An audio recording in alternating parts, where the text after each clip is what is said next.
ce n'est désormais plus une hypothèse. À l'hôpital de Pau, la deuxième vague de Covid-19 est bien là. Nous avons plus de patients qui consultent et plus de patients avec des signes de gravité et plus de patients Covid positifs. Tout s'est accéléré en quelques jours. Il y a 3 semaines, les urgences n'accueillaient quotidiennement qu'une dizaine de malades du Covid-19. Lundi, 29 patients Covid ou Covid suspects étaient admis. Il y a, c'est ça qui m'ennuie un petit peu, des patients plus jeunes, 40, 50, 60 ans, donc des patients qui sont jeunes, qui n'ont pas de facteur de risque, qui ont été tous contaminés de la même façon dans la sphère familiale, au travail, dans leurs activités sportives ou sociales.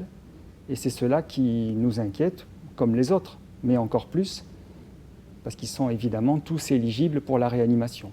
Le plan blanc a été déclenché lundi. Il permettra de réorganiser les services et de reporter des opérations non urgentes. Des lits et des personnels soignants seront donc libérés pour gérer l'afflux de malades. On va étendre le service de réanimation.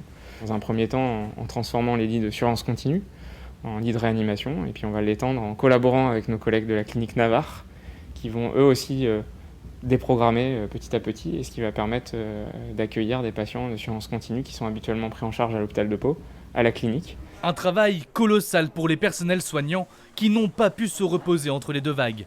Pour preuve, certaines opérations déjà reportées pendant la première crise n'ont pas encore pu être reprogrammées.